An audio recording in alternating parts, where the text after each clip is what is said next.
Netcasts you love. From people you trust. This is Twit. Bandwidth for Ham Nation is provided by Cachefly at CACHEFLY.com.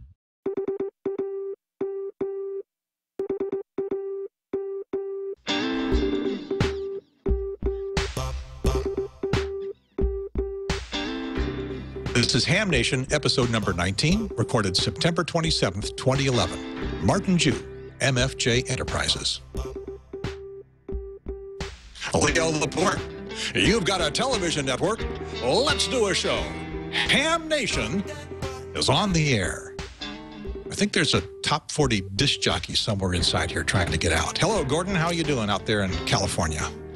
We're fine. We've not fallen off into the ocean yet, although we have our first hurricane of the season coming aboard this coming Sunday. It'll probably be just a slight wind, but we too have hurricanes, so be thinking about us Sunday.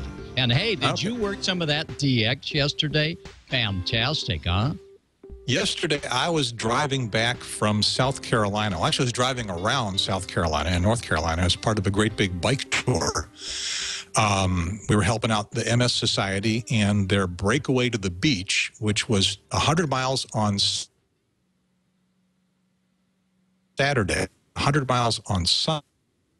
I lost yesterday entirely, so I have no idea. No, it didn't work any DX. I worked, who did I work earlier today on 10 meters? I talked to DK6HE, Dieter, and DJ2ML, Fred. And so I did work a little bit of DX here. They were impressed with my 100 watts and a dipole. They were both hearing me pretty well. So I'm Gary, KN4AQ. I'm here near Raleigh, North Carolina. Out there is Gordon West, WB6NOA. And let's bring in our third musketeer for the night, George Thomas, W5JDX. I've never talked to you on the air, George. I'm barely remembering your call sign. I think I'm doing pretty well for that. So how are you doing? Yeah, good evening, Gary and Gordo. Good to be with you here tonight. Doing pretty well here. We don't have any hurricanes headed our way at the moment, but still kind of early in the season. I think we had one maybe a few weeks back. It kind of, it was a tropical storm, kind of petered out before it got here, but got a lot of rain out of that. Yeah, we use hurricanes and tropical storms for rain, and we don't really want the damage, but we do need the rain pretty much by this time every year. So there may be another one coming. The season is still young.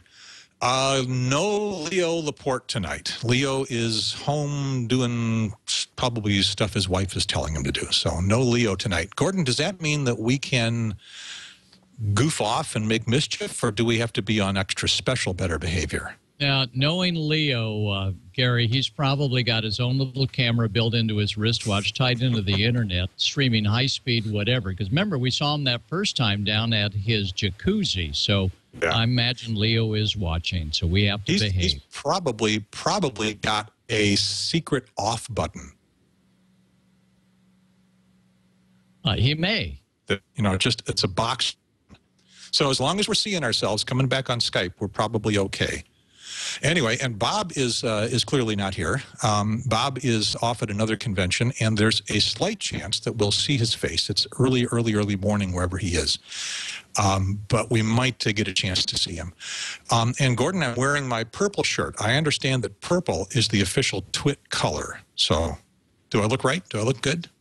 You look great. In fact, Susie in 6GLF says outrageous. So you look absolutely great, Gary. And wow, what a show tonight. We got MFJ interview that you conducted, then the tour next week. And then October 11th, we have the chat room. We're trying to also work in the legend Steve Mendelson, who did the New York City Marathon and is one great guy. And then Leo is going to make a live appearance at Pacificon. Susie and I will be there October 16th. October 18th, indoor antenna that worked 300 countries. Pretty amazing. W0FM talking about that. And I'm not sure what's happening on October 25th as we approach Halloween, but we definitely all have to wear outfits. I know, I've already got mine on. And finally, on the schedule is November 1, Don, KE6BXT, Mr. ATV. Julian's got him dialed into the TV over my left or right or back shoulder. And then, guess what, Gary? All of November, we're turning this over to kids. So if you've got some active ham radio active kids, turn them on to us, have them drop Bob a note or drop me a note. And we're looking for kids in ham radio and seeing what they're up to, and they're up to plenty. Go ahead, Gary. Us acting childish is probably not what they had in mind. You're right. All right. What is Pacificon for those of us on the East Coast? On the West Coast, we have so many great ham radio dealers that it's pretty hard to do a convention that really turn folks on. So Pacificon is not just a convention where you walk around and look at booths. They have, beginning Friday morning all the way through Sunday afternoon, wall-to-wall seminars. They've got training classes. They've got licensing classes. They have the world's best of who's who there to present programs, as well as all the exhibitors you could ever shake a stick at. And it's in the Santa Clara area, just south of San Francisco. New location, and they draw anywhere from 5,000 to 6,000 folks, and it's fun. And Leo's going to be there setting up his station and broadcasting over AM radio for 3 hours at Pacificon on that Sunday in October. A lot of fun, which reminds me, I've got a little video tonight to show on the Huntsville Ham Fest, which is another large regional ham fest here in the Southeast. It was in Huntsville. I guess that's probably why they call it the Huntsville Ham Fest. And we'll take a look at that in a minute. But first, I want to kick it back to George. It's a double dose of George Thomas tonight. Got an interview and then the usual smoke and solder. So, George, let me give you a chance to promote what's coming up, and then we'll move on. Well, tonight we're going to look at an interview that I did back in October of 2007 with Martin Jew, K5FLU. He's the owner and proprietor of MFJ Enterprises, which most hams have bound to own at least one, if not more, MFJ products over the years. This was from episode 16 of AmateurLogic.tv originally, and Martin's a real interesting guy. You really need to hang around and watch this. And in Smoke and Solder tonight, we're going to talk about the Analogue Voltmeter, the one I didn't get to last week, and I'm going to show you why I like it better. Yeah. I'll see if I can find my Simpson 270 to sit over here and just feel warm and cozy about that. Well, Gordon, we're wasting a lot of time here. We're not wasting time. We're having a lot of fun, but we're running past our time. You got some email to share with us tonight? I do. Daryl, KF5MRT, says, where did we get the roll-up chart for showing off the different band limits? And the roll-up chart comes from the National Superintendent Documents, and it comes as a big, huge wall chart. And Hannah, Julian's best lady friend, she cuts it up. Susie laminates it, so we make it a one long roll. But it comes out of Superintendent of Documents. And so Bill, the way you see it there, the way you're showing it there, people can't get, because you made that up yourself. They can get the wall chart. Yeah, we do it together. We cut it up ourselves and laminate it and make it one long stream. That way kids can really understand it better. And then a reader, or a writer, a listener, Bill, WA6CAX, says he's a motorcycle guy. He heard about a motorcycle club that is national and does a lot of public service, and it's at www://mark Motorcycle Amateur Radio Club -HQ.org, and it's a great motorcycle amateur radio club. And I love this one. This is great. Keith, K6ACJ, says he took apart his mom's radio when he was like 12 years old, kitchen radio, got it back together, tuned it around a little bit at night, and picked up the 160-meter band instead of the AM radio band. And he wanted to know, is that a great way to get more folks into ham radio? So I say go out there, sabotage your mom's radio, and put it up to 160 meters, and you're ready to go. Finally, Alan Pitts of the American Radio Relay League says thanks for the mention of the insurance. They were flooded with phone calls. And also, they say they now have instructors for their MCOM courses, and they're looking for more instructors. So contact the ARRL if you want to help teach that course 001. And finally, the last one, this is great, from an undisclosed ham radio dealer in the middle of the country, says, why is it our responsibility to train new operators to get a channel programmed in their HT like you said that we should be doing? And they say that all they need to do is to go to artscipub.com and look up all the repeaters. But they were pretty sensitive about that. Yet other ham dealers said, yeah, we'll drop in one or two, because when they come back to buy that big, huge ICOM or Kenwood or Yaesu or Alinco radio, they'll remember who did their original programming. So that's the emails that I got this week.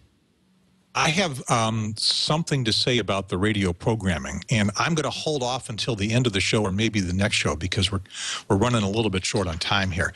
But tell you what, let's. I saw a prompt come up about a Skype call coming in from Bob. So let me check with the control room here for a moment. Hello, control room. Or do we need to talk to Bob Heil, or are you working that out in the background? Look. Let's find out if it works, first of all. It's working good. Hey, Bob. Oh, wow. Wow. Amazing. I didn't think this thing would work. Greetings, everybody. I'm halfway around the world in London, England, and I didn't think this would work because the speed wasn't up to what I thought it should be, but I guess we're working. I did bring my new microphone, which we're working on, a new project we're all going to hear about in about 2 or 3 weeks. But anyway, I guess it's working. It's nice to see all you guys, and glad you're at being able to take care of things while we're out here doing the National Convention. This is a big deal in London every year, and we're honored to be here and teach a bunch of workshops. And boy, you can't imagine how many people are watching Ham Nation in England. So we're very excited about this. So thanks very much, guys, for taking care of things, and I hope everything's going okay and that you're able to hear me all right. You're loud and clear, 5'9", wall to wall. Is he making it all the way out to California there, Gordon? Oh, I saw him loud and clear. And Bob, it's great to have you there. I don't know what you're doing up so early in England, but you and Sarah have a good time and well represent us for ham radio. Thanks, Bob, for sticking your mug in on Ham Nation. Wow, what a neat deal. Well, the deal is that I woke up. What are you talking about? It's what is it? It's 2-something here in the morning, and I got my jammies on. But I thought I'm going to set this up, and if I get up, I'm going to do this. And you know, you know how it is, guys. Usually we have to get up for a couple of minutes in the middle of the night, you know, and maybe do something. Well, I did, and I said, "Wonder if that booger's working." So I turned the laptop on, and there you were. You guys are a little choppy to me, so I hope we're not choppy to you. But as long as you're hearing me okay and seeing me a little bit in the dark, you can tell I'm in the dark. Sarah's over here sleeping, so I got to be quiet, you know. It is dark. So, it is. All right, well, Bob, thank you for joining us. It's a real treat to have you there. And Gordon, now we do have to behave because Bob's watching. It's his show. Oh, well, I won't be here all hour, guys. I got to tell you, but I did have to say hello and greetings to all of the many guys and gals watching and listening, and the chat room. My goodness, we get so many of the chat room, and can't wait to have a program in a week or two with you guys. I haven't heard anything from George. George, are you doing okay down there?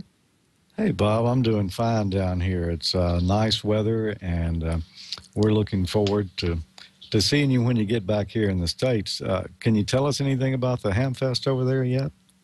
Well, it starts, actually it's a Thursday, Friday, Saturday gig, and we go out to Newark. That's about an hour and a half north of London, and set up with Waters and Stanton. They're our distributor over here, and it's an amazing thing. They're kind of like you were talking about a little bit ago at San Ramon, Gordon. It's a an active group that does a lot of workshops, and that's why they have me here to help them teach a few things. So it's going to be good. And one of the things, as I said, I can't believe how many people have come to me already talking about Ham Nation. So we're very excited about that. We have a nice audience over here in the United Kingdom about Ham Nation. So we're making it across the pond. And as I said earlier, I had written a note to you guys. Isn't technology wonderful? Here we are halfway around the world where it's 2 o'clock in the morning, and the weather here is just gorgeous. I think we have Gordon's Southern Cal weather here, and we're all communicating through a crazy little repeater that we call a computer, but it's hooked up as a repeater to me, and man, it's pretty cool, isn't it? That's neat. So we're happy. But I want you to stick one of those wires out the window and give me a call on 20 meters. I'll be listening. 1420 right. Okay, at the end of the show. Wire out the window. Okay. All right. Thanks, Bob. Go to bed. Go to bed. Well, we will have to do that because it is getting quite late here, as you know. But I woke up once, and so maybe I can go back to sleep. What do you think? Corbin, he's not going to give up the show. We're going to have him until the end of the show. He's not going anywhere. No, I'm going to get out of here. So, George, look out for these guys, will you? And we're not behaving. Keep them in line. Yeah. Okay. I know you will. We need adult supervision. Yeah, good night, Bob. Thanks for dropping in on us. Good night, Bob. Good night, everybody. Thanks a lot. Bye, And thanks to Lynn and Alex for doing this and pulling me in. We'll talk to you next week from Brussels. We're going to be in Brussels next week, so we'll catch you then. Even later in the morning. Perfect. Yes. Good night, Bob. Thanks for coming by. Bye-bye. Well, it has been just a hugely busy month for me, KN4AQ. I did that bike tour we were talking about over the weekend. I was up at the Tapper Digital Communications Conference the weekend before, and I shot video of that, and there'll be DVDs coming out in a little bit. Saw something called the National Electronics Museum up there, and I've got some video of that. And I was leading this all off was the Huntsville Ham Fest. So you guys have been talking about Pacificon. I got a couple minutes of video that I took at the Huntsville Ham Fest, and let's roll the video, and I'll tell you a little bit about it. The Huntsville Ham Fest is at the Von Braun Center, the Werner von Braun Center in Huntsville. It's a beautiful venue for a ham fest. This is a little view of what the Von Braun Center looks like, and in a second we'll see the part of the center that the Ham Fest is in.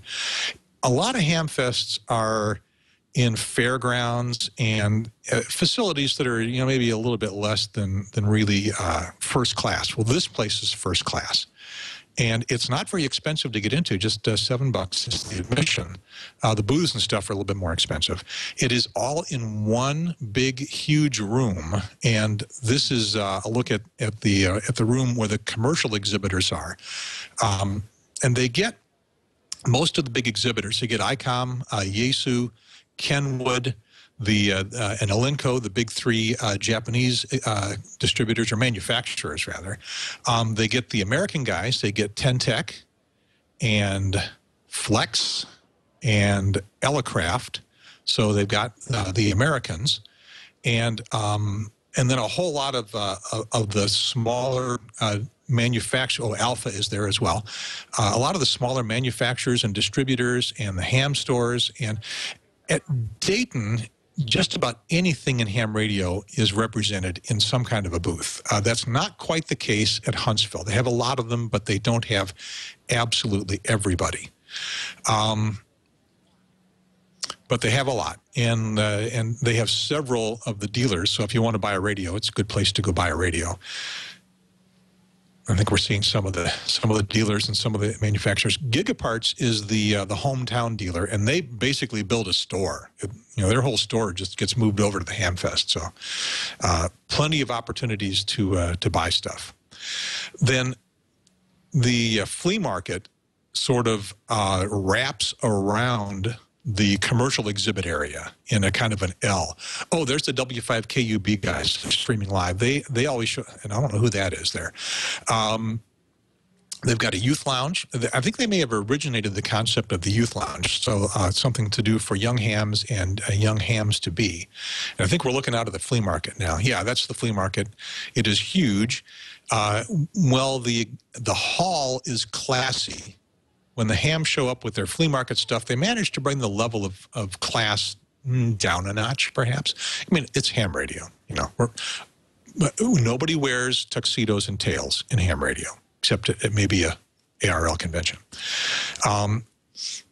So the flea market just kind of wraps around it. Now, what we're looking at now is Sunday. It is a 2-day ham fest, very busy on Saturday, not so busy on Sunday, a lot less foot traffic. But Sunday gives you a good opportunity to walk around and talk to the manufacturers, representatives, and talk to them at length when they're not real busy with getting through to you and on to the next customer. And this is a booth that should be at every ham fest. I don't know why it's not.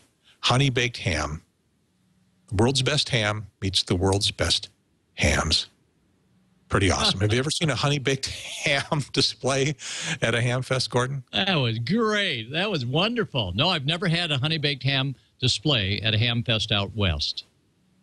Okay, well, I think that they may be kind of native to that area. I'm not sure, but I mean, it's a southern thing, so so there they are. And moving down the line here, we'll have to move right along. But we had a stumper last week. It was a tough one. Did you get any good bites? We did, and only Bob knows the answer. So we're going to have to wait till he returns before he gives us the answer to the stumper. But when you're ready for this week's stumper, it's a quickie, and I've got all the props to show it. Let's go do it. All right. Well, here it is. The Outbacker Outreach antenna came off of Julian's vehicle. He doesn't know it, but we took it off his vehicle. And Julian said that using his MFJ SWR analyzer, we're going to talk about MFJ a little later on, he could get it to dip to about a 2.5 to 1, but he couldn't get it down to 1 to 1. Yet it was resonant, but it just would not dip down 1 to 1. And that's a common problem with HF antennas these days. And there's a trick to get it down to 1 to 1. And I'm curious as to whether or not anyone in our chat room knows. Let's just go for what's the problem that we get a nice resonant dip, but it's on the SWR analyzer no better than 2.5 or about 2 to 1. Why is it not all the way down to 1 to 1 on many of the bands like 40 meters and 75? So for those of you that know, let me know, WB6NOA at ARRL.net, and we'll announce the winner. So why don't we have a more perfect match on an ideally mounted HF mobile whip on most vehicles? That's the stumper. I've got an outbacker, Gordo. I really won't know the answer to that one. I've never had that problem. I ran an Outbacker for years. I use a Tar Heel screwdriver antenna now. I like being able to adjust it from inside the car while I'm driving along the road. But I used the Outbacker for a long time, and it was a very effective antenna on 10 meters through 40 meters. Not too good on 75 meters, but good on 10 through 40. Good signal. All right, so put your thinking caps on and send Gordon the answer, and we'll find out. And then George will be able to operate Mobile more effectively as well. You operate Mobile, George? I do somewhat. I usually listen anytime I get in, but I don't talk unless it's maybe at night and I'm on a long trip. But I've had real good luck with my Outbacker up on top of Ford Expedition. That gives it that little extra ground plane. On top of an Expedition? Yep. I have a short Outbacker now. I've only got a... Okay. Yeah. Yeah, because I mean the tall ones. I had the tall one, and it whacked trees all the time. And well, this one does. That, yeah, I'll bet you still do. Let's see what is next. Oh, it's Newsline time. We're going to find out what's going on out there in the world of ham radio. So, Alex, if you've got Newsline queued up, and now the news. From the Amateur Radio Newsline, these are the Ham Nation headlines for September 27, 2011. Hams became a backbone of communications for several days as authorities deal with a 145-square-mile wildfire that began in mid-August from a lightning strike in a remote area of Minnesota. The fire is located in the Boundary Waters Canoe area, a very large region along the U.S.-Canadian border in northeast Minnesota, where no motorized equipment or vehicles are allowed. Generally, wildfires in remote areas are allowed to burn out as part of nature's forest renewal. This fire went for several weeks with no problem until a front came through with strong northwest winds and blew it into a lightly populated zone. That, in turn, brought out a massive firefighting effort. Winter weather tends to arrive early in the northern latitudes, and hopefully the seasonal change will help to quickly extinguish this rather fearsome blaze. NASA and the Russian Federal Space Agency have agreed on a November 14 date for the first manned Soyuz rocket. This following the launch failure of a similar booster carrying a robotic cargo ship last month. The decision follows the investigation by Russian space officials to identify the source of that failure and ensure it won't plague future launches. It also clears the way for a new 3-member crew to launch on a Soyuz to the International Space Station, sustaining the orbiting lab's 10-year streak for a continuous human presence in space. In the wake of last summer's retirement of NASA's space shuttles, the Russian Soyuz is the only means of transportation for people to and from the ISS. Meantime, another Russian Soyuz capsule carrying 3 returning Expedition 27 astronauts from the International Space Station touched down safely in central Kazakhstan on September 16th. NASA astronaut Ron Garin, KF-5GPO, and Russian cosmonauts Andrei Borisenko, RW-7LFG, and non-Ham Alexander Samokutyayev landed some 93 miles southeast of the city of Zekizgan at 10 a.m. their local time. This after spending 164 days in space on board the International Space Station. But during re-entry, there were some rather tense moments due to a yet unexplained communication breakdown. Repeated calls to the Soyuz capsule from mission control outside Moscow went unanswered for several minutes, well after the craft had deorbited. Communications was eventually established between the crew and an aircraft circling the landing site. Sergei Volkov, UA-1OSS, Mike Fossum, KF-5AQG, and Satoshi Furukawa, KE-5DAW, are serving as the current Expedition 29 crew aboard the ISS. For details on these stories and more, just point your web browser to www.arnewsline.org. I'm Don Wilbanks, AE5DW. Now, back to Ham Nation. Thank you, Don. And Ham Nation, sorry, Gordon, go ahead. No, I was just saying it's great to see Don again, that marshmallow-throwing Southerner back on the air. Don is also very busy on the chat room this evening. And Ham Nation, Newsline is heard on repeaters all over the country. The program is recorded for the repeaters sometime late Thursday, early Friday, and you start hearing them over the weekend. So tune into a repeater near you for the entire Newsline report. And now, Cliff, would you hand me that piece of paper here? Thank you. This just handed me a little more breaking news, Gordon. CQ Communications, Inc. is going to be launching a multi-platform digital editions of all their magazine titles before the end of this year. It's going to be including CQ Magazine, CQ Amateur Radio, which most of us call CQ Magazine, CQ VHF, Popular Communications, and World Radio. Their editorial director, Rich Moseson, W2VU, said the digital editions will supplement, not replace, the current print editions, and they will feature enhancements not possible in the print medium. Some of those features include live links to all the World Wide Web addresses, photo albums, audio and video files, software, and, of course, the ever-popular more. The print editions aren't going away except for World Radio, which has been online only for some time now. The print editions will retain their own unique features, like being able to carry them into the John and reading them on airplanes when the takeoff and landing lights are on, so you can't have your electronics turned. The digital editions will be available by single copy or by subscription, but they are going to cost you some money. Details available in the near future on all the magazines, and on all the CQ Communications websites. Initially, the digital editions will be compatible with PC, the Mac, the iPhone, the iPad, Android 2.0, and higher. It's going to be hosted by Zinio. I guess they are a top name in e-magazine hosting, so you know it's going to work. And now, it's going to work great. You know, when you read it on the internet and you see something that is of interest, you just click on a hot area and it comes up with direct to the manufacturer, direct to maybe a video showing that product in use. So neat stuff, and I can't wait to end up in some of the CQ publications where we're electronic rather than just on the written page that you would take into the restroom. You are a columnist in some of those magazines, aren't you, Gordon?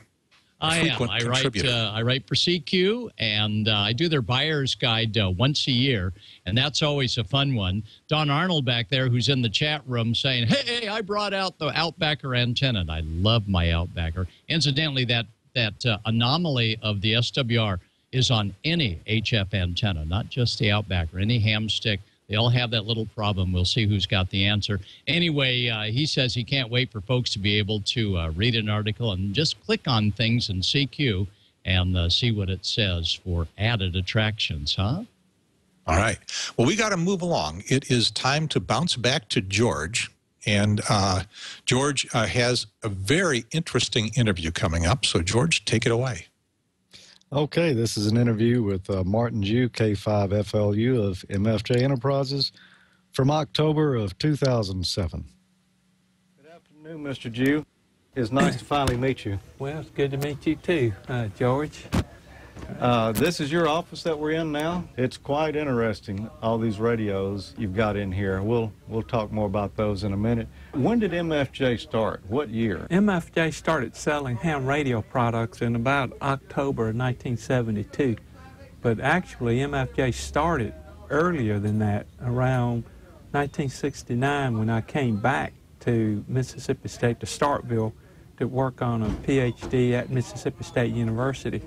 Now, at that point, I had started an engineering design company, which was to design and build electronic circuits for research projects for the various departments at MSU. But it turns out that I found out pretty quickly that all I could do was all I could do if I did everything myself. So I figured that if I was going to get any bigger, faster, I had to work through other people. So I started to design some electronic products and have other people build it. Of course, being a ham radio operator since I was in high school, I built some ham products, and the two products that I built was active filters, because I had just taken a graduate course in active filters and had studied filter design when I was working for the military division of Magnavox for the Vietnam War. So I brought out two products. One was a CW filter and one was a sideband filter. And these were kits, and these were filters you had to wire into your radio. Now, you're a native Mississippian, aren't you? Well, I am. I was born in Vicksburg and grew up in a little delta town called Hollandale, which is south of Greenville. And in fact, my great-grandfather helped build the Transcontinental Railroad back in the late 1860s. There were about 2,000 Chinese that settled down there during that time period, and that was a group, and we pretty much all grew up in little grocery stores like that. Did you ever think MFJ would grow to be as big as it is today? Well, you know, we all have dreams, because I never thought it would get to this size, but when I named MFJ Enterprises, the reason I stuck Enterprises on there was because I wanted to grow. So yeah, it was always a push to keep growing. So, but you know, never thought we would get to the point where we could have products in most ham radio operator stations. Was there ever a time that you thought that you might have to shut the company down? I was thinking like that every day for the first 15, 20 years. There were times when, you know, we were paying everybody else but myself, you know. So there were good times, there were bad times, but, you know, through all these years, these 35 years, we have never had one major layoff. How many products do you think MFJ offers today? Well, I'm not sure exactly how many, but it's over 2,000 different products. Where does your inspiration come for most of these products? It comes from just playing around with ham radio and recognizing a need for them, and talking to our ham radio friends and customers and finding out what they need. What would you say is the most popular MFJ product? Well, we've got two lines of products that are real popular. One is the antenna analyzer that will measure the characteristic of antennas. That was going to be my guess. As a long-time broadcast engineer, I use bridges and synthesizer detectors and all that, and it's way too expensive for the amateur radio operator. And when I saw your antenna analyzer, I said, that's it. That's what we've been waiting for. Well, that was a product that we had originated, and since then it's been copied throughout the world now. But the second line of products are the antenna tuners that we make. I have one of those too. Okay. Well, you know, every ham's got to have an antenna, and they have to have a way to match the antenna to the radio, so that's a very popular line of products. And I will compliment you on the wide range of antenna tuners that MFJ offers. I mean, you've got something for the guy running illegal power all the way down to the guy who's just getting in and doesn't have a lot of money. It's like a chicken in every pot. Yeah. So what percentage of MFJ products are made here in the U.S.? Well, I would think that's probably 90% of the products that we sell are made right here in Mississippi, right here in Starkville.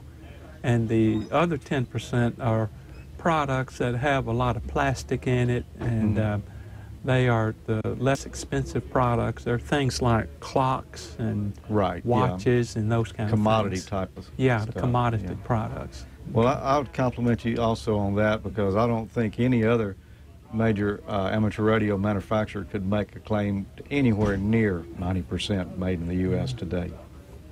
Maybe a few antenna guys, but most of the electronics seem to be made overseas today. At one time, we were going to set a factory up in Mexico, but we came back up here and decided that we could do it better in Starkville, and what we did was to automate a lot of the assembly so we could do everything here in Starkville. Now, MFJ also owns Ameritron, Mirage, Vectronics, and High Gain. Did MFJ start those companies, or did you acquire them over the years? Each one of those companies are old-time, well-known companies that we brought here to Starkville and revived them, built them up, added some new products, and now all of those companies are doing very well. Tell us a little bit about the famous MFJ no matter what warranty. In the beginning, we wanted to make sure that our customers was always satisfied with our products.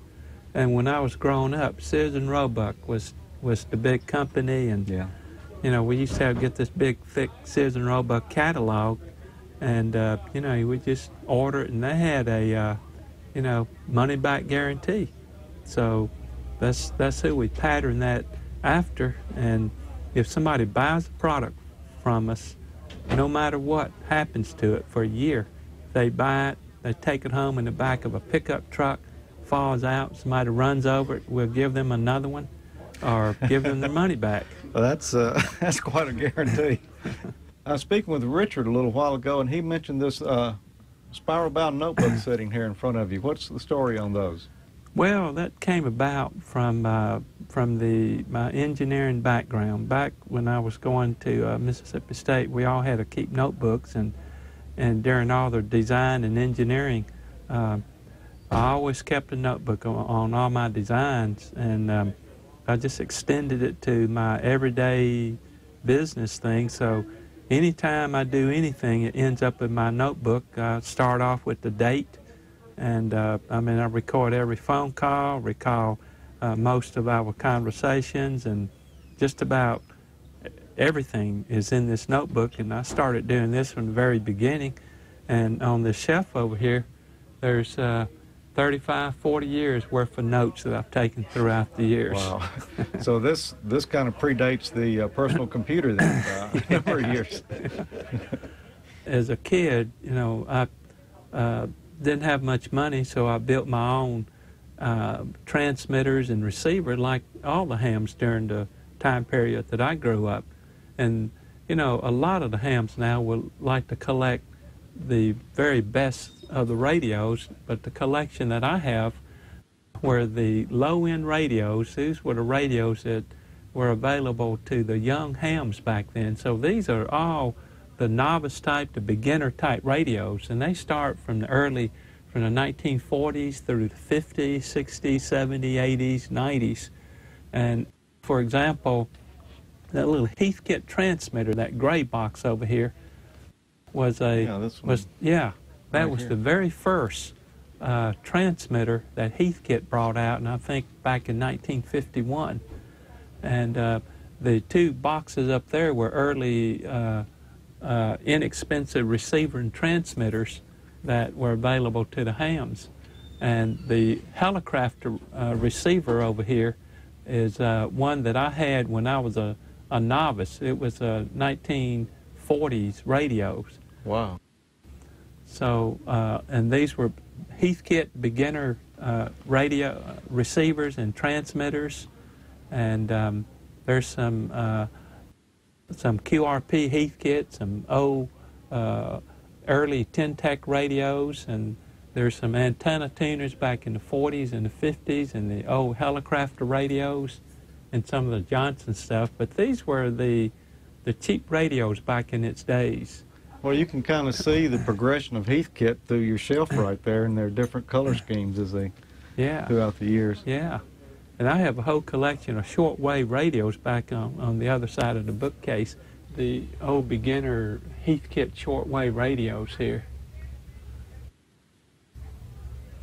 And there's some old Helicrafter. Yeah, that's Tentec there, it looks like. Yeah. Tentec antenna tuner, some Drake equipment, some Ally radio, some Lafayette radio, more Heathkit. There's one thing that's interesting that's behind you right there. See that gray? That's a Night Kit space banner that I built when I was in the 7th or 8th grade. Still got the original radio. That is old. This looks like, to me, probably the most fun room here. Yeah. This is where you do your tinkering? Yeah, I come back here after work and weekends and just play around, have a good time. This is an old regenerative tube-type receiver, an old tube-type transmitter I was thinking about building into a product for our hams to use. Well, it'll bring back some memories, and some of the young hams will find out what vacuum tubes are. Exactly. They don't really teach that anymore, do they? That's interesting. The problem is the power supply. Yeah, the high voltage. Yeah, you can't hardly get transformers, so what we're going to do is to make a little solid-state device that you plug into a 12-volt, and then from that 12 volts, it'll bring out the high voltage that's needed for these things. So it's a way of bringing back high voltage without going to expensive power transformers. You spend so much time with ham radio as your business, as your long-time hobby. Do you ever have a chance to get on the air much anymore? Well, I do. I don't get on the air every day, but I do get on the air. And what I like to operate is CW on 20 meters and 40 meters, and I usually operate very low power, 10 watts or below 10 watts. I even operate mobile CW using less than 10 watts. Wow. So, and I like to play with very crude antennas. I like to put antennas up in my bedroom just to see if I can get out and make contacts. This is stuff I'm playing with. See, this antenna would pull out to 12 feet long. Goodness gracious. And then this will, by itself will operate up to 20 meters. Now, if you want to operate, say, 40 meters or 80 meters, just screw on this loading coil on here, and then you can operate whatever band you want. You take a counterpulse wire and just throw it on the floor. I added those feet, so if you use a real long whip antenna, you know, it'll still stay on there. Yeah. Well, Mr. Jew, it's really been a pleasure talking with you today. Well, George, it's very nice to meet you, and you've got a wonderful service here for us hams. Martin is one nice guy. That was amazing.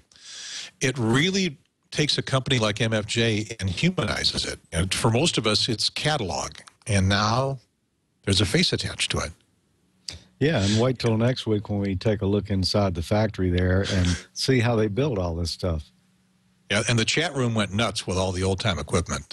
He may have more than Bob Heil does. I'm not sure. It'll be close. So I'm looking back here, MFJ tuner, MFJ power supply. So I've got some in my ham collection. Gordon, how about you? Mine's in the other room, and it's not on a precarious shelf. I can't wait for an earthquake and not to have those things fall down. But, boy, what a collection. Martin's really got a lot of neat stuff. I was busy looking around for a little small MFJ part that I got back 30 years ago. Julian finally found it. He'll bring it up in just a moment. But we go way back with MFJ as well. I didn't remember that they had been around that long. I mean, I've been a ham since '65, and I knew they were around a long time, but I didn't realize they went back quite that far. So that's pretty interesting. We need to move right along. So, Gordon, unless you've got something else you need to toss in here, we'll go back to George and look for some smoke and solder and analog meters. Yeah, we're ready. And, George, thanks again for that great interview of Martin. And we can't wait to see the tour of the MFJ factory next week with Richard Stubbs. Just great people making ham radio happen. Okay, George, over to you. And remember, hold the soldering iron by the correct end. Over. I don't have it turned on this week, Gordo. We're going to look at meters again, this time the Simpson 260 analog meter. But next week, I'm going to get it warm in here, and it could be a little smoke flying around. We love smoke. At first glance, you might think the scales on an analog Volt-Ohm meter are quite confusing. There's a number of different scales on there, but it's really quite simple once you understand how to read them. The AC scale is marked in red. The DC is marked in black. At the top of the meter, we have the ohm scale, and we also have a 2.5 volt AC scale in red. Below that, we have the AC ammeter scale, and at the very bottom of the meter, we have a decibel scale that's used for reading audio or small signal levels. Let's measure the line voltage coming into our ham shack. We'll begin by putting the meter on the 250 volt scale. Then we'll set the polarity switch to AC. Now let's look at our meter and decide what scale we should read. The AC is red, of course. The numbers above it, 250, 50, and 10, indicate the maximum voltage for that scale. Since we're on the 250 volt scale, we read the top line of numbers. Each major division on the red scale indicates 25 volts. The little lines in between indicate 5 volts each. As we apply the AC voltage, we see it comes up past 1, 2, 3, 4 major divisions, so that's 100 volts plus 4 minor divisions at 5 volts each.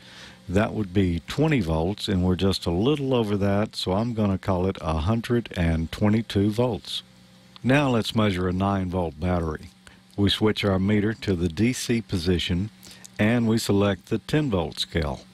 Since this is a DC measurement, we'll use the black scale, and there's a 10 volt scale. 0 to 10 volts. If the meter came all the way here, it would be 10. Here it would be 8. Here it would be 6, and so on and so forth. Unlike the digital meter, we do need to observe polarity when measuring a DC voltage with an analog meter because the meter will swing backwards if we have the polarity wrong. I'll show you here briefly just how that would look. And we wouldn't want to damage our meter, so we'll avoid doing that. Now I could flip the polarity switch to minus DC and measure that voltage, but let's do it the right way. Our meter shows the battery to be approximately 9.5 volts. This major division would be 8 volts. The division at the end would be 10 volts, and of course the one in the middle is 9 volts. And we're 2 minor divisions above that. Each of these minor divisions would be 0.2 volts. And we're about in the center between the second and third one, so that's approximately 9.5 volts. We'll do one more DC voltage measurement, a AA cell, which is 1.5 volts. So we'll select the 2.5 volt DC range. Now, which scale to use? Well, there's only one scale that ends with a multiple of 25, and that's the 250 volt scale. So the division marked 250 would be 2.5 volts. We observe the polarity on the battery and connect it, And if it was all the way over, this would be 2.5. That would be 2 volts. Here would be 1.5 volts. Each one of the little divisions in between here is going to be 0.05 volts. Since we're almost 3 small divisions past 1.5 volts, I'm going to call this 1.64. Now, I know some of you must be wondering, George, what's that mirror on there for?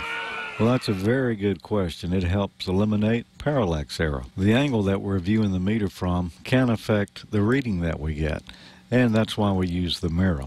Notice the reflection of the pointer in the mirror. What we should do is move our head until that reflection lines up perfectly with the pointer itself. Then we know we're viewing at the correct angle and we've got an accurate reading. Let's measure our 301 ohm resistor. Now, we've selected the R times 100 scale. This is a little different than reading resistance on a digital meter. What we do is take our measurement off the meter, and whatever value we read up here on the ohm scale, we'll multiply that times 100. When measuring resistance, we also need to zero our meter, and that takes into account the resistance that's in the leads themselves. The way we zero our meter is to take the leads, short them together, and then adjust the 0 ohm control until the meter is setting on exactly 0. Let's measure our 301 ohm resistor. We connect it to the probes, and the needle goes exactly to 3. So we multiply that times 100, since we're on the times 100 scale, and that gives us approximately 300 ohms. Now let's measure a 10K ohm resistor. We connect it to our leads, and the meter comes up to approximately 100, and we multiply that times 100, and that tells us it's 10,000 ohms. Now the numbers are real close together down on that end of the scale, and they're a little harder to read accurately. We have a times 10,000 scale, so let's use that. Of course, we'll need to re-zero our meter when we change scales, so we touch our probes together and readjust for exactly 0 ohms. Now when we measure a 10,000 ohm resistor, it comes exactly to 1. So we multiply that by 10,000, and yes, it is indeed a 10,000 ohm resistor. Let's measure the 100,000 ohm resistor. We're already on our highest ohm scale, so we connect the resistor, and I'm not touching but with one finger there, and it's on 10, so 10 times 10,000 is 100,000. Now, as before in the case with a digital meter, if I have my fingers on both probes there, I'm going to be measuring skin resistance and not have an accurate reading. On the lower range resistors, this won't affect it, but once you get up into higher values, it will. What have we learned so far? For high accuracy readings, we might prefer to use a digital meter, although the analog meter gave very similar results across the board. So why not just choose a digital? The analog has some characteristics that make it highly desirable. Let's measure the potentiometer here. If you remember in the last episode, we used the digital meter to measure the pot and got accurate readings on the values of the potentiometer, but we really couldn't determine just how smooth that action was and if there were any dirty spots on the pot. It's not the same with the analog meter. We get a good smooth reading all the way across the board, and we can tell any staticky spots or places that drop out as we change the pot through its ranges. Last week we measured a diode with the digital meter. Let's do the same with the analog this week. We're going to be on the R times 100 scale. We connect the leads up. We have no current flow in this direction. Now I could reverse the polarity of the diode, or I can just flip the meter switch here from positive DC to negative DC, and I see I have current flow. Flip it the other way, I don't, so that tells me that the diode's good. Let's look at measuring capacitance now. There's no capacitance scale on the analog meter, so we have no way of reading a value directly, but we can get an idea of whether or not a capacitor is good. I've got it on the R times 100 scale here, and we've got a 1 microfarad capacitor. When we connect it, we see that it just barely bumps on the meter. Probably can't even see it here. So let's go up to the R times 10,000 scale and try it. We can easily see here that the capacitor appears to be good. There's a big bump when we first connect it, and then the reading starts dropping off towards 0. Now, to try that one more time, we can reverse the leads like we did when we were measuring resistance earlier, or flip the plus minus DC switch there. If we had another 1 microfarad capacitor we knew was good, we could compare it against this one and see that we got similar results. Now, if the meter doesn't drop all the way back down to 0 as it discharges, then that tells us that the capacitor is leaky and may need to be replaced. We're running close on time today, so I'm not going to actually take any current measurements with the meter, but I will say that it's similar to the digital meter. You have various holes on there that you need to change the probes into for the different current ranges. Let's look at some real-world applications for using the analog meter now. Let's say I had a small speaker and I wasn't sure if it was good or not. Well, I could use my ohm meter to determine that pretty quickly. Now, we're going to be measuring resistance with an ohm meter because that's a DC measurement, and the impedance of the speaker is an AC measurement, might be somewhat different.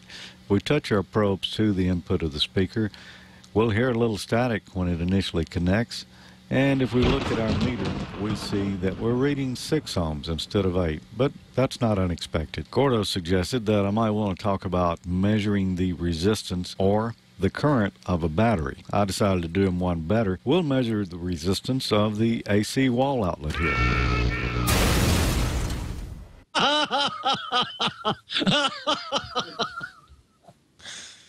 George's sound effects budget has to be astronomical. How do you afford those? Turn up your microphone, George. We can't hear you. I look and look until I can find one that seems to fit the occasion. That is amazing. I've got a Simpson 270, and I always thought the difference between the 260 and the 270 was the mirrored scale, and there your 260 is a mirrored scale, so now I don't know what the difference is. Yeah, I found that one at a ham fest, and I was sure proud to find it. I snatched it right up when I did. Now, let me clarify. Do not measure the resistance of a battery, and don't directly measure the current of a battery. You're going to end up like that meter at the end there. Yeah, don't do that. Children, don't do this. This is not something to try at home. Engineers can try it in the lab. When I was learning electronics, I'm sorry, go ahead. That was great. And I'm not sure where George gets the sound effects coming out of the 260. I've got a 260 here with a mirror, and it doesn't make the noise on the calculator. Something's wrong. You're not plugging into the right holes there with your probes, Gordon. I got it. That's probably what it is. Now, I had a stumper last week. You know, we had the digital meter on there. And I asked if anyone you were asking what it was, and I know if I got the right answer, it would be a total fluke. Nope, it's not a fluke. It would be a fluke, right? I did notice that. Yeah. Albert, AE2T, in the chat room last week said that it was a Radio Shack meter. And Bob got one email in this week from Brian, N0BES, and he said it's a Radio Shack Micronta 22-182. Those two guys got it. That's a Radio Shack meter. It even has a serial port on the side of it. It's probably one of the nicest meters they ever had. And what is their grand prize? The grand prize is yet to be determined, but we're glad that they answered anyway and knew what it was. I don't know how many of those were sold, but it's a really good meter. I had a fluke as well, but, you know, to me, this one seemed to be just about as accurate. It's made by a company called Metex, M-E-T-E-X. I had never heard of them before. Leo and Bob are both going crazy about grand prize. Your grand prize is that you get your name and call sign mentioned here on Ham Nation. Our prize budget is just a little smaller than George's sound effects budget. Yeah. I did have one other thing I wanted to mention before we got out of here. We just released episode 33 of AmateurLogic.tv this week, and we had some footage from my visit with Gordo and Bob and Leo at the Twitch studios back last month. I've also got an interview with Randy, K7AGE, who's in the chat room right now. Some Huntsville Hamfest footage there, an audio isolation interface, and Peter from Down Under gave us some video from the Australian Digital Amateur TV QSO party that was also linked up with some stations in California. Okay, so where is that again? Where do we go look for that video? That's at www.amateurlogic.tv. Everybody tune in right after Ham Nation. As long as we're plugging stuff, I'll mention that in the October issue of QST, on page 58, I don't know if you guys have seen it, very nice, bumping my microphone, a very nice review of my last big field day video. So thank you, QST, for a wonderful review. I wanted to say something about those meters. Back when I was in learning in electronics school, I never went to electronics school. I took electronics in high school.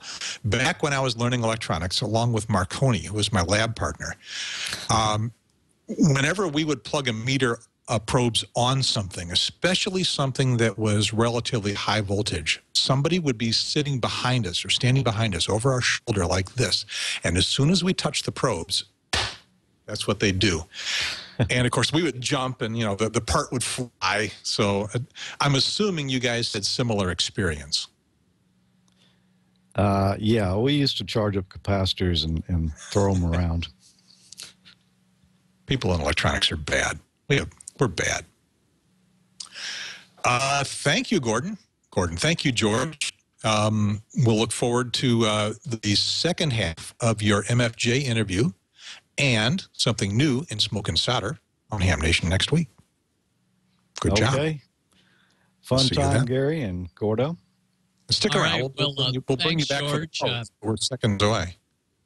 Every show that George does always ends up with a good finale, either riding away on his generator lawnmower or his meter going up in smoke. But thanks, George. And next week we get our tour of MFJ with Richard Stubbs. Richard's been around MFJ for many years. He's out at all of the Ham Fest, so he's talking directly with those folks that he's pulling product for, and really works hard to well represent MFJ. Phyllis as well, another one of the MFJ. They are family, and you always see them at the big Ham Fest as a family. So, Gary, I can't wait till next week, and back over to you. And it was also good to see Bob. And our little chat room right here has been up to date, watching everything. Go ahead. The NSFW guys are chomping at the bit. They want to get onto the TWIT network here. So we're going to get out of the way real quick.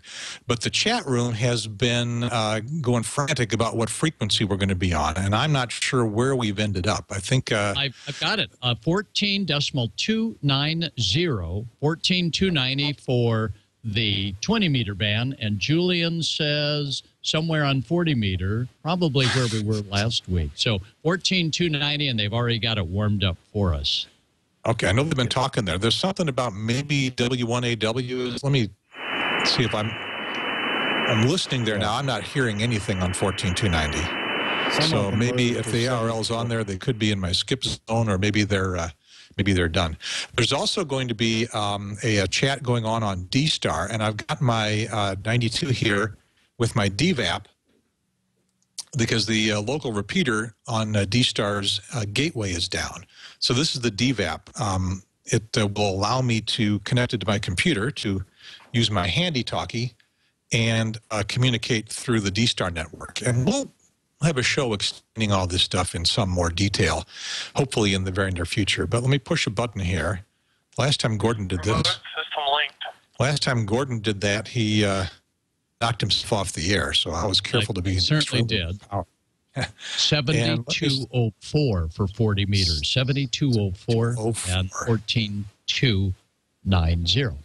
And what have you got, Gary? Let's see if I was successful here. WX4ADX, KN4AQ. Joe, are you tuned in here on D-Star? I am, Gary. Good evening, KN4AQ. Good evening from Orlando, Florida. WX4ADX, Joe. Great job on the show. Enjoy it every week. Hey, Joe, thank you very much. All right, you have 10 seconds to promote the D-Star forum, or the D-Star portion of the After the Show net, and then we got to let this thing go. So go ahead. Well, thanks, Gary. I appreciate it. I'd love everyone to join us on the D-Star Ham Nation Roundtable. It's here on D-Star and Reflector 12, Charlie. If you don't have D-Star, not a problem. You can go to my website, www.wx4adx.com/HN for Ham Nation, and click on the red audio link and listen in. Back to you, Gary. Great job. WX480X. Okay, thank you, Joe. I'll be tuning in a couple of minutes. I'll probably spend a few moments on HF, and then I'll join you here on D-Star. So I'll see you in a few minutes. KN4AQ. All right, that's it, Gordon. We are done. We'll see you next week. WB6NLA, KN4AQ, over and out.